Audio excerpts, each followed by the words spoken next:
guys, it's Disha Kumar here. We're doing this channel called as Junior, wherein we call people from the startup world, be it the influencers, accelerators, entrepreneurs, VCs, anyone who has created a niche for themselves in the startup world. Today we have Chet Jain. Hi, I'm Shivam. So as Disha just told, and today we have Chet Jain. So he is an entrepreneur by heart, but today he would be talking about his crowdfunding platform called Crowdera. So first, just let me give you a background. He is an electrical engineer who started his first startup when he was 19 years old and working and studying in college. Now, today we are going to focus on Crowdera, as I told. In that, it is an AI-powered crowdfunding platform. So all their services are free. Anyone can access the platform. They have complete access without paying anything. Only consultancy with experts is charged. So without giving much further, I will like to call Mr. Chetan and let him explain how he's going about it. Good evening, sir. Good Hey, evening, good sir. evening, buddy. Good evening, guys. How are you? Thank you for having me here. Let me just remove my glasses so I can see you better. Yes, go ahead. Shoot your So questions. how did you come up with this crowd era idea, and Okay. what was its main objective? So, Crowdera is essentially my second fundraising platform. I originally stumbled upon the idea of bringing sustainability in the process of fundraising for a different purpose. It was primarily for education originally. And it was during that experience while I was talking to many charities around the world. Uh, I thought something what we are doing is not right. We should do something better. At that point of a time, it was 2011 through mid 2014. The journey we were running a very typical fundraising platform. It originally started with a loan-based funding and then eventually became a reward-based fundraising platform that was charging commissions. And we were focused primarily on education though. But with this experience of interacting with many charities around the world, especially from the US, who are focused on Africa and India, we realize people are struggling to survive, especially the charity owners, the fundraising, the non-profit owners, charity owners, NGO owners are struggling to survive. They're doing two jobs, and it was not justified for us to take commissions when they raise money on our platforms. And that was a thought that was seeded in my mind that if I do something in the similar space again, I'm going to do something different. So as soon as I sold my last company, we decided that this time we are going to do something different, but it was more of a philanthropic approach. So Crowdera essentially started with a promise that we're going to make digital fundraising absolutely free pro bono for all the charities, and not just for charities, any community group, any individual, any social innovator for that matter, absolutely free. We would not charge any commissions at all whatsoever happens.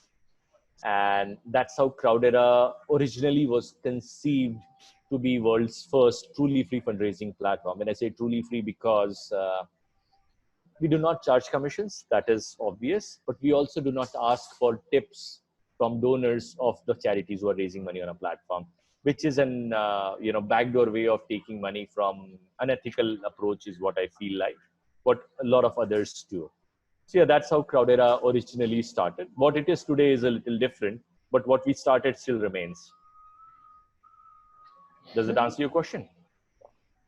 Yes, sir. Sir, we understand that one of the main benefits of Crowdera is that it's powered by artificial intelligence. So what exactly does it mean, and how does it make a difference from any other platform? So here is one thing. I'll explain what we do and how we evolved to be where we are, and then I'll talk about the overrated term of artificial intelligence as well. Uh, so Crowdera, as I said, it's originally started like a free fundraising platform for anyone and anything and everyone that matters. But we also made a promise that while we keep doing this, we'll also keep learning new things about how do we make life of charities absolutely better. How do we help them to do a lot more things more efficiently and help them amplify their impact? Our research led us to a certain point where we realized a lot of organizations still doing the run-of-the-mill conventional methods. Even if we offer them online fundraising, it is just a method of getting online fundraising tools. So that is solving a small problem of not charging commissions, but it is not helping them to amplify. So we ended up building a lot of solutions around charity fundraising space. We started solving a lot of problems. For example, sending receipts is a tax compliance thing they have to follow, but it's consuming a lot of man hours or volunteers for a lot of charities, and it's not an effective way of doing things. By the way, congratulations, you got your electricity back. now you have come from the dark side to the force. May the force be with you. All right. So, so what we did was we started solving small problems, and we ended up building a lot of software tools that would make life of a charity absolutely easy. We were agnostic, so we started with American charities, and eventually, accommodated those features for Indian charities as well. And now we are global in 150 plus countries. But so our approach was optimizing the human level processes. So human efforts are used in a right way for them to focus on the real grassroots work that they are doing, and not the typical run of the mill processes, conventional methods that they're doing. So how do we optimize those? So we optimize those processes like receipt management to updating their donors in a very simplified way. On the other hand, we did a lot of innovation, and that innovation was how do they amplify their fundraising by 10x or 100x. And it was a very simple method that everyone was aware of, but was not executed very well. So Crowdera ended up creating a very unique team fundraising framework, a team fundraising framework that allows charities to syndicate with their donors, their volunteers, even their corporate partners or anywhere else, and across the globe, anywhere in the world. Our structure of being a multinational organization, having presence in multiple countries like US, Singapore, and India allowed us to kind of allow our charities to have their fundraisers anywhere in the world.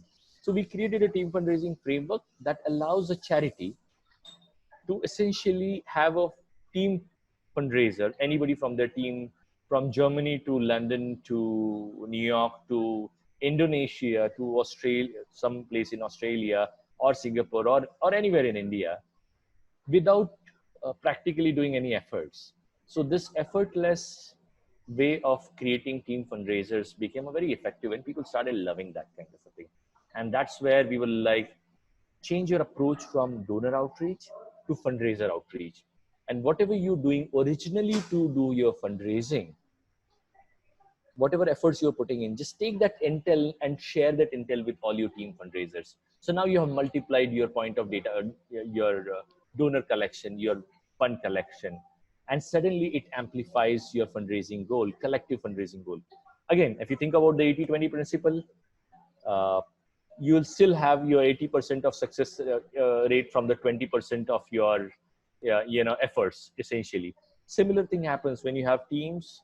20% of the teams would give you 80% of the results, but the collective goal had increased already. So even if the 20% were successful in doing what they were doing, your original goal that you had as an individual had substantially increased. So it amplified your impact, it amplified your goal, it even gave brand perception improvement to all the stakeholders involved, and it created transparency because every dime that was being given by anyone on the platform in this structure anywhere in the world was directly going to the primary fundraiser beneficiary, not even coming to Crowdera. So that was the beauty of this thing. So while we did all this, when things were happening very well, that is when we realized that data plays a lot of role. A lot of things can be optimized, as I was telling you. For example, you as an individual, if you're coming on a platform to simply do a medical emergency fundraiser for somebody you know, or maybe a school fundraiser for somebody you know, you really don't have time to write a lot of content. Can we automate that content creation? And that's where AI comes into play. So I would not call it as an AI at this point of a time, because we really don't have too much of a data set. I would call it as more of automated business rules that we have created to simplify life of a fundraiser when they're communicating with the donors. life of a fundraiser when they want to see if there is a donor or potential donor who has a question to interact with them. Can I automate that process and make that donor convert that potential visitor on their campaign to a donor? And can I go an extra mile by even taking a donation in my chat box? That chat I can take to the donor's Facebook or WhatsApp or Twitter or whatever inboxes they are using. That's a small piece of innovation that we did with a lot of partnerships on Plate, and that's what the core beauty of AI that we have on the platform. I hope that answers your question. It was a long answer, but I think it was required for us to explain that. Sir, how are you capitalizing on this to sustain your model? Like, how are you making money out of it? I mean, like, if to sustain this? So as I said, Crowdera is a free platform, primarily for individual fundraising. All the tools that we have built, which is a software that we have built, it is generally for mid to large size charities for use. And we are a SaaS platform. We are a subscription platform for any of the charities who want to use the syndicated model. The routine crowdfunding is absolutely free on the platform. But if people want to do a syndicated fundraising, team fundraising, run multiple campaigns, manage multiple departments or city groups or community groups, then it's a SaaS model or a PaaS model that you can call it as. So where we charge an annual fee for using the platform, and it depends on what's the size of volume of donors you have, or what is the size of volunteer base you have, how many fundraisers you would like to deploy on the market. Okay, for all the viewers, SaaS model is software as a service, and PaaS is the platform as a service, right, sir? Yeah. That's Sorry, exactly how you you the key monetize. online. Sir, even during the current time in the corona, that you have your Crowdera is playing a part in helping the society. Can you please tell the viewers how and how is it helping? So everyone has their own ways of doing things. We really can't go on the ground every day. We have to follow the social distancing norms. A lot of great charities who are doing lovely work on the ground. There are a lot of corporations who are doing some amazing work to help the migrant workers or their own employee base. So what we decided, what we thought of, what we could do potentially was to only help these people with whatever we can.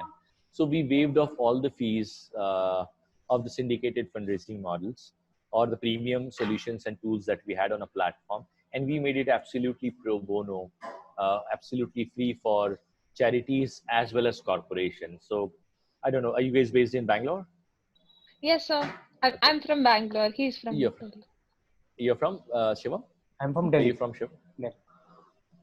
You're from Delhi. So you guys know Rapido bike taxi? Yes, sir. So Rapido is using Crowdera to raise money for their captains, and they are using the team fundraising, and we have given them a $10,000 tool absolutely free to use. No, it's up to them how to use it, but then Rapido is using it. Repose Energy is using it. Katrina Kaif's K Beauty is using it. So many corporations are using it. Many major charities we are talking to are using it. So we have announced a 1 crore package of in-kind benefits of products and services that we are offering to the charities and the corporations. So that's our way of helping. And then we keep doing something in personal capacity we really do not like to talk about. I did stumble on this Deccan Herald article where Crowdera was involved with Rapido during the lockdown crisis. The link for the article would also be put in the description box when the YouTube channel is up. Sure. YouTube video. So there are a bunch of things. There are a bunch of articles. I think there was a recently industry story that covered Crowdera and Apna Mask team, and I believe over 25 plus media houses covered that thing, major ones. It was an interesting coverage too. But again, I think what the purpose is, if we can reach out to more corporations, nothing like it. I think we want to help them to do whatever best they can. How do we empower them is a goal. In fact, I think You have written a wonderful book. And how many quotes did you get into your book, last book? 172. 172. So there you go. I mean, uh, right here on the call, I can make you, create a small grant for all your 172 people who gave you codes, all the tools and features. If they are doing anything for COVID pandemic situation, if they want to raise for themselves, their charities, or work with their corporations, all our corporate fundraising, CSR fundraising tools, absolutely pro bono to all your 172 minus one people. There are actually a couple of AI startups who are struggling through this lockdown. I mean, some of them are actually featured in the book. Yeah, they are struggling. I did speak to them, and they did Yeah. tell me that they were Happy to trying to help. save their startup. Happy to help. Even startups, what they could do is, I I'll have a pass recommendation on. for. Sorry, go ahead. So you were saying I'll something. pass on your information to Sure, them. sure. No, it's fine. You can. I said I'd pass on your Sure. So information. what you could recommend these startups at this point of a time, what I feel is, it's a very tough time. They could go out of business. So first, cut down the cost. See how many employees are ready to take a pay cut or whatever it is to stick around. They're not going to make revenue at this point of a time right away. Some may not. So what they should do is, this is the time for them to reach out with an emotional appeal to their future customers via crowdfunding methods, via syndicated crowdfunding method, and tell them that, hey, we are very happy to serve you when the time is right. We are ready to do it even right now. But would you be willing to support us at this point of a time with whatever contributions? If they reach, so they have their potential to test their product market fit, and also to reach out potential customers via the method of crowdfunding. And by virtue of your relationship with them, I'm very happy to offer everything pro bono to these guys. Anyway, go ahead, So Shivam. Any sweet. question you have? Yes, Any sir. next So, question? slightly derailing from chronology, sir, you started your first enterprise when you were 19 years old. This is something I learned about even when I was researching. So, my mastermind informatics, which Oh was my a God. company selling computer hardware and software in when you were just 19 years old and studying in college. So, how did that come about? So, have you heard Michael Dell's story? How did he start? I mean, he is like a super big, super rock star. I'm probably maybe smaller than a drop in that ocean. But my story is very similar. So I ended up, I went into the market to find out, to buy a computer for somebody I knew. And I was researching, and then I ended up stumbling upon a friend who was a hardware engineer. So I saw difference between a branded computer being a 45,000 rupees machine, and the same machine, if I want to assemble by buying parts, would be less than 27,000 or 28,000. And I was like, humongous gap just for a name, just because few people know it, it's not worth it. So I did not buy it for that person. I did not, but that was an idea that I had. So I just took that idea and started pitching it to different colleges.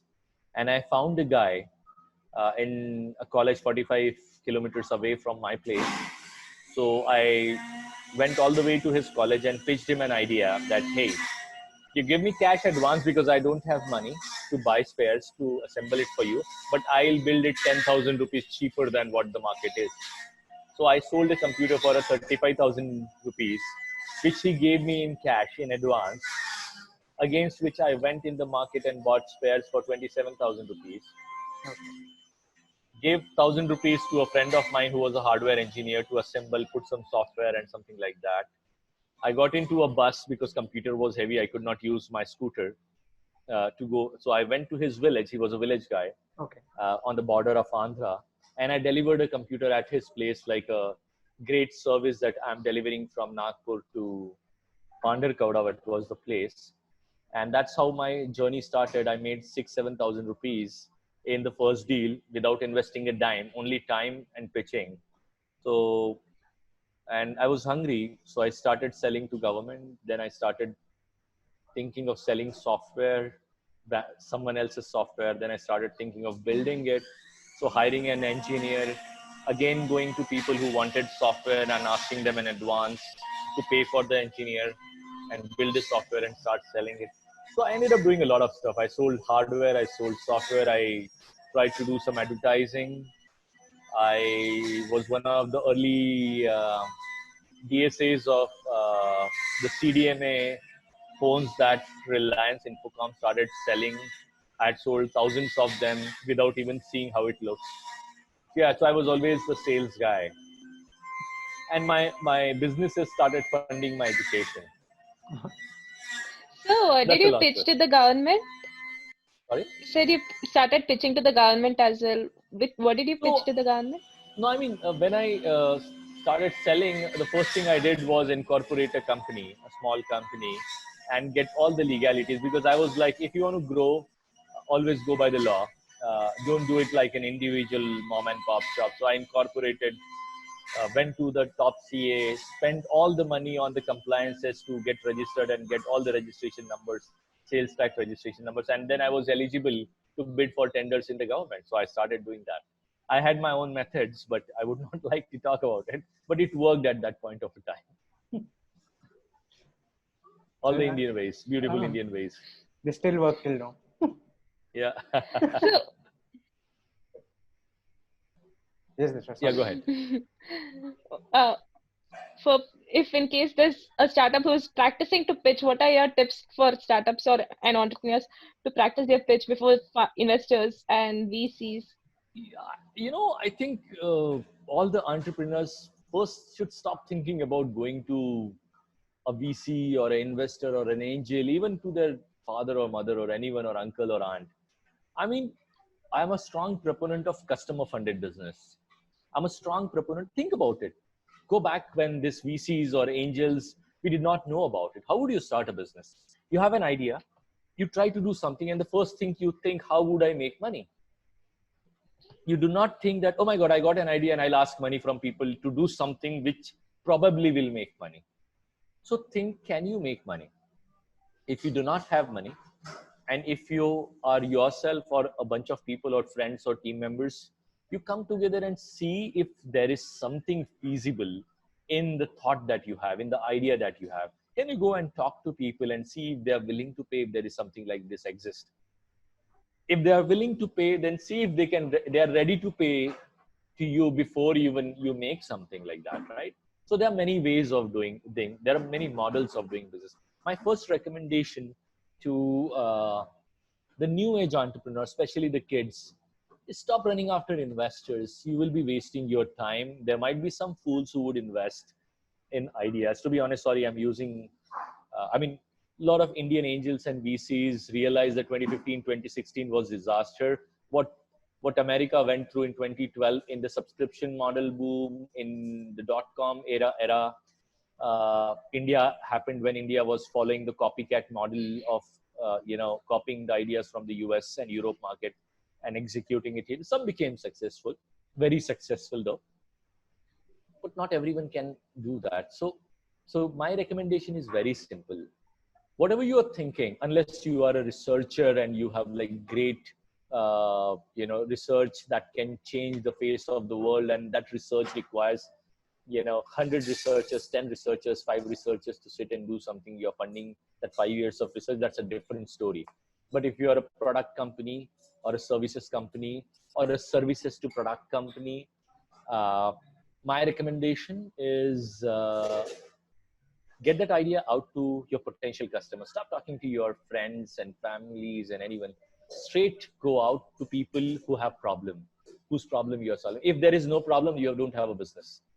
If there is a problem, then there is a business. So go and talk to people who have the problem and tell them how you intend to solve that problem. If there is meat in your thought, they may say, yes, we would like to fund you. So the ideal way I feel right now in today's age and time is think about something like a services to product subscription model, which essentially is you go to a customer, potential customer, and say that, hey, I know your problem, or I think this is your problem. Do you agree? Do you think this is a problem? Do you think if there was a solution like this will solve your problem? I can do that for you. Can you pay me $10,000, $100,000, maybe $1,000, whatever it could be? I will build it for you. You build it for one customer, take that solution to a few other customers, start taking money. You'll soon have enough, little bit of a money, not to pay your handsome salaries, but enough money, enough money for you to experiment. And slowly the service that you are offering is becoming a product that can be scaled because you already have a product market fit. People who are paying for it. Now you decide whether you want to do it on a licensed model or a SaaS model or a one-off payment, whatever you decide. There are many models to do that. But think about customer funded models. Think about how do you get a prepaid model, think on those lines. I mean, how did Bill Gates build his business? He did not go to investors originally. Built something, got some money for it. A lot of companies. How did Michael Dell build his business? Why we have to run after angels and VCs? We did not take money in our company for the first 4 or 5 years. We did not have to. I mean, I have built many businesses, except for 2 of them in several years. I do not recollect going after money. I mean, was there a desire to? Yes, there was desire. Did we try? Yes. But I'm very glad that some ventures I did not get money, because when you have money, you stop thinking about your restrictions, your reservations. You start thinking, how do I deploy that money? You think that using the money you can solve the problem. But trust me, especially for Indian entrepreneurs, all the jugado mind that you have, if you don't have money, you will do a better job than when you have money. So my recommendation is build something that is solving someone's problem. Try to see if you can be B2B, so there is money from a business that you can take.